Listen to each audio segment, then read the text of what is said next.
Hello and welcome everyone, I'm Maddles and today I've got game number 1 of a best of 1 coming up. Now I've switched my overlays a little bit. I want to know what you think to them, if you like this new interface that I've got going. It's the new Game Hub one, so if you do like it, do just leave me a comment. If you don't like it and prefer the old version, let me know too, and then I can adjust, etc. But anyway, spawning down in the bottom left hand position as the red Zerg player, it's a GM, it's Snake. And his opponent up in the top right, the blue Protoss player, the foreign hope, none other than NaNiwa. So, a little bit of PvZ going to be coming up on the cards right now. What's going to be the result of it? We'll have to keep a good eye out, but looks like NaNiwa changed his mind there. He was going to go for a gateway expand and then switch the pylon position to go for some kind of forge fast expand. Maybe a Nexus first. A Nexus first, that would be really risky. But, yep, all looking good. Meanwhile, gas first opening from Snake. Could this be some cheese? Maybe it will be. Could it be some aggression? Definitely thinking so, because this is before the second Overlord. No more Overlords are in production, and the production tab is above and below player names, by the way, if anyone was a little bit confused by that. But yeah, spawning pool getting chucked down. Extractor early. This is some speedling aggression. So luckily for NaNiwa, he's gone for the forge first. That's going to help him tremendously in holding off any aggression that's going to be coming in. But he needs to get down the cannon. He needs to get the wall off. And if these speedlings make their sweet way over a little bit too soon, it could be slightly problematic. But anyway, as it stands, spawning pool still just chilling down here, having a bit of a fun time. Obviously once that's done up, things are going to be looking good. Probe still making its way forward. We've got the forge nearly finished. Nothing else coming down from NaNiwa as yet. He's scouting early, so it could be a cannon rush potentially. That could be what he's aiming to accomplish. But, well, he's pulling back. He is sending the probe down a little bit of an odd way. This could definitely be a cannon. So far, NaNiwa's seen that there's not a hatchery coming down yet, so he's probably thinking, hang on, what is going to be occurring? Maybe it's just a pull first. There should be a hatchery shortly. NaNiwa moving forward once again, gets another check, goes, okay, still no hatch. Still no hatch. What does that mean? Well, there's 6 Zerglings on their way out. We've also got the Fogan Cannon, though, coming back at home. That's going to help tremendously in preventing this. The probe coming up, being like, hey, what's up? What's happening, Snake? Are you trying to trick me with something? And well, the answer, most certainly, is yes. Those 6 Lings, though, have evaded detection for the moment. They went sneaky ways around. They are going to find the probe, though. Going to be busy taking that out. Unfortunately, the probe was minimal walking. Great control there from NaNiwa. And back at home, he's busy making up his wall off. He knows that if he gets a wall off in a good position, he's actually in a fairly good spot. A lot has been invested here with Zergling speed coming down. The drones from the gas have now been pulled. But all in all, NaNiwa should be safe to hold. He can definitely complete the wall off, and his cannon is done. So these 6 Zerglings probably not going to be able to achieve all too much. Speed still a little way off. Should be done relatively soon though, just kind of trickling through, but yeah, wall off can get finished up fairly quick. A second photon cannon and the wall off being completed. Second photon cannon is going to be allowed to finish up, which is quite interesting. Speed, as we can see, is getting pretty close to completion, 92 of 110 there, so all looking good. Cybercore is now on its way. This wall off is pretty much complete, and with the cannon there, it'd be very difficult to make something work, but there are 10 Lings down on the field, so it's going to be interesting to see whether they are going to be aggressive. There's no more in production. It's back to droning and the natural expansion coming down here for Snake.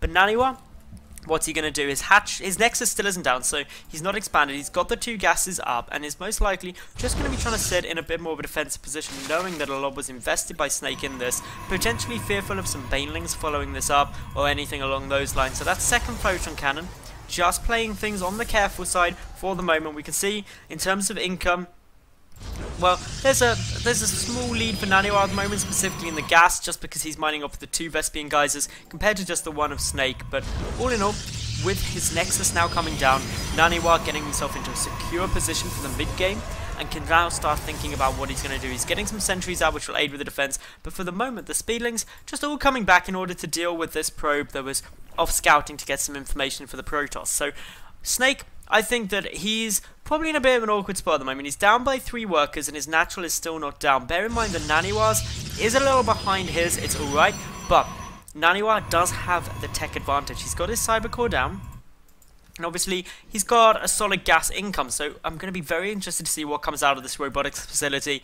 NaNiwa may opt just to go for something along the lines of a 2-base all-in, maybe getting a lot of Immortals and Sentries out, suspecting that Snake gonna try and take some risks in regard to getting down a couple of, or an additional 3rd hatch, just to make sure that he's in a really good spot economically.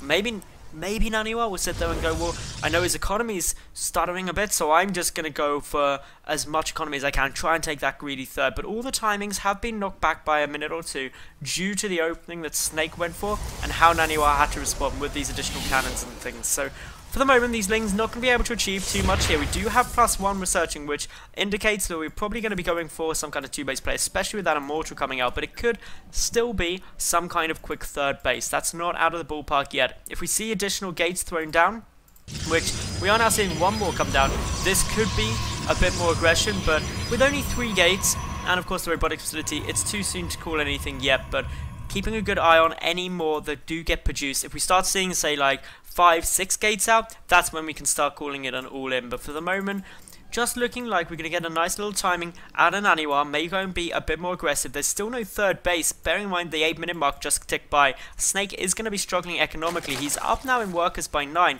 but he's only droning. He's having to be a little bit careful. And well, here comes 3 more gateways. And that takes us up to 6. 6 gates plus a robotics facility equals a mortal sentry all in with +1. Very strong push, and Snake without that third hatchery is going to be limited in the amount of lava production he has, and therefore his ability to defend it. With the Warp Prism 2, there's no need for a proxy pylon to be out on the map, and Snake really needs to identify this quite quickly. In terms of his vision, he hasn't seen the robo, he doesn't know much, and that's going to be punished by NaNiwa because he has got, well, a good push on its way.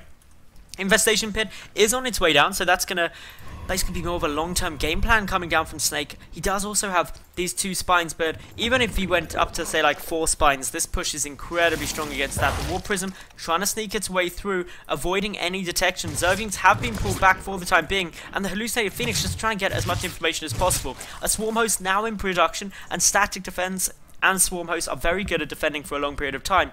But unfortunately, Swarm Hosts only really become scary to Protoss once there's sort of 6-8 minimum out. Before that, there just isn't the sheer mass of locusts to deal the damage before they can just get focused down. So with the Warp Prism coming in, with the gateways now all operational, and still Snake not really producing much other than Swarm Hosts, this push is going to come up against a front door that really doesn't have much defending. It's just a couple of Queens and 1 Swarm Host. In come the Queen Tumors. They're going to see suddenly, hang on, that is a big push making its way forward, and these Swarm Hosts are going to have their work cut out. The are moving forward, some good force fields will zone out one of the Queens and also the Locust. The Spine Call is doing an okay job, but the Immortals at the back just plowing through them.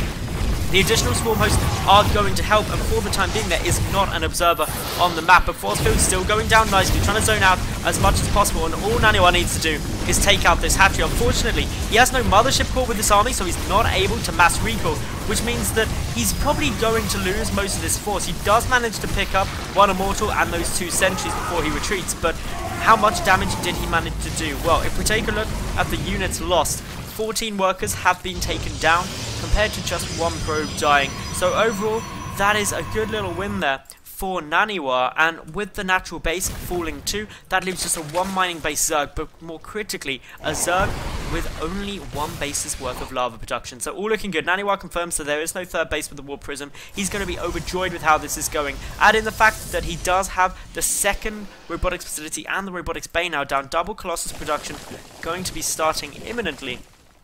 Well, that's just going to be so beneficial because Colossi against a small group of Swarm Hosts, they're going to be very powerful. But the Warp Prism still just kind of poking and prodding around, trying to find any window of opportunity, maybe coming into the main base as all the Swarm Hosts are currently at the natural. But realizing that, Snake pulls back. He's going to try and get into a defense position in order to deal with that as best he can. But everything really looking fairly solid at the moment for the blue Protoss player. NaNiwa looking to be getting into a solid lead, especially with this double Colossus production. We can see that, obviously, with 2 of those coming out and the Stargate, he's just making a Swarm Host killing force. Bear in mind, from an income perspective, NaNiwa double the gas and about 2/3 of the, or so about a third more in terms of mineral income. He's just getting up a sizable force. We can see by the supplies that obviously these 2 getting in a good spot. Obviously these supply increases just going to really help. Good force fields there, wow. Blocking out a good couple of drones. Obviously, just keeping everything nicely tied up, not losing anything. That's what's probably the most important thing to note here. Sentries just kind of get dropped down the Immortal as well.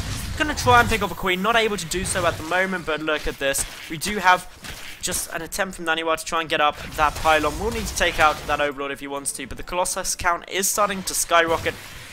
Snake adding on more and more spines, not taking a third, and that lack of a third is going to start punishing him very soon. But there is the Spire on its way down, and I'm gonna be honest, I'm a little concerned for NaNiwa, because Snake, he's got 1,100 gas banked up, and if he got out a decent amount of anti-air, or a decent amount of air units, be that Mutalisks for example, it could be problematic. But now, with a great force field there and the Observer to give vision of the Swarm host, the main base is very exposed. Locusts are coming through, drones getting pulled. Snake though, he is looking to be in a little bit of a tough spot. Corruptors trying to come out, but just so minimal staff at the moment. Snake is struggling to deal with that. Locusts though, making their way in here.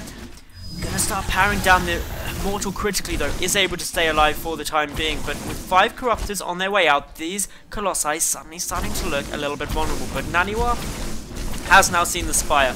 Bear in mind that he does already have 1 Stargate down and is getting 3 more. He is going to be getting out a lot of production very, very quickly. So with this, NaNiwa continuing on the pressure. He's still got the Observer there trying to deal with the Swarm host. Snake just doesn't have the money to resupply, but he's still only 9 total supply down, and with this War Prism getting chased away by the Corruptors, Snake spells an end to this current wave of aggression. But he's lost a decent amount of chunk. So is NaNiwa though. If we look at what's gone down, quite a considerable losses on both sides, and well, what we don't really want to see is Snake NaNiwa doesn't want to see is Snake get up a 3rd base. So that's why this pressure is going to keep going, making sure it doesn't go through. The Stargate's now producing a lot of Void Rays all at the same time. I'm going to try and go for quadruple Void Ray production, because skill rays win games, as everyone knows. Still though, Zealots making their way in, gonna go head over straight towards the 3rd base. We do have a couple of links just running over the top. NaNiwa gonna go and check just for any kind of 3rd attempt, and as you see, Snake is gonna go and try and throw that down relatively soon. The drone's there and he's got enough money, so we'll get started. But these Zealots moving in, catching this hatchery very early in its production, just means they'll probably be able to snipe it out, since there's only Swarm Host Corruptor. But in now come these Zealots. A cancel almost certain to go down. There we go. The drone unfortunately dies in the process. And while there's a decent number of Swarm hosts here, NaNiwa just so many Void Rays, identifying the fact that there's only Corruptors in the form of anti-air currently. He's in a good spot. However, 5 Infestors are on their way through, and that's going to be powerful. Those Infestors open up the option to fungal growth a lot of that air army. And if the Void Rays get chain fungal, that's where problems could occur. But NaNiwa still mining only off of 2 bases, his main getting very low, is just happy saying that, okay, my opponent is still on 2 bases, so if I keep him that way, I'm still in a good economic spot, being on equal bases as a Zerg player. Plus my army, in terms of value, is skyrocketing. Just in terms of the resources in there, Snake does have a decent number of Swarm hosts now. That's the only concern. 7 of them on the field. Add in the fact that there's now, 9 Swarm hosts now on those 5 Infestors. It's a fairly strong force. Zealots once again going to be checking to see if there's a 3rd base there. NaNiwa knows that the critical piece of the puzzle is that he does not allow that 3rd base to be secured. If he stops that, he's actually in a pretty solid position. He's got a huge number of Colossi now, sitting up at 5 of them, about to be going up to 7 as well, and that's when he's got a very strong force. Add in the 5 Void Rays already there with more in production, add in the +2 is getting research for the ground. The Overseer may have seen all the Stargates, but is that going to be enough? There is the Observer ready and waiting. Is there any Overseers? There are 2. They need to really try and help get rid of that Observer. If that goes down, NaNiwa does only have the 1, so it's going to be... oh, sorry, no, he doesn't. He has 4 now. They're all scattered around, but not coming with the army, unfortunately. He needs to bring these 2 Observers over, just to make sure that he's got sustained detection in case one gets sniped out by Overseers. But Void Rays now positioning their way around, a lot of Speedlings waiting at the 3rd base location. An incredibly defensive position from Snake for the time being, but NaNiwa got the army in order to deal with this. He's moving on up and in. He has got those 5 Colossi, remember. 2 more are on their way. That's going to make things even more scary. The Void Rays going to just aid in the DPS. Spinecrawl is attempting to move forward. Extended Thermal Lance has been researched, though, +1 upgrades to no upgrades of Snake. NaNiwa rushing through. The fungal growths are going to have to be absolutely spectacular. Corruptors trying to come in to engage the Void Rays, but with Prismatic Alignment, those Void Rays deal an insane amount of damage. They are trying to work down all the Corruptors, but there may just be a few too many. Stalkers trying to make their way through too, just aiding in picking these off, but the Colossi still going strong. Where is the detection though in this army? Well, there's still those 4 Observers down, but yep, 1's still there, so the Swarm hosts are now getting taken out. And with that, the Colossi starting to reign supreme. Snake not looking to be in a favourable position for the moment. The Corruptor's going in for one last attempt, but the Stalker's doing a great job of taking them out.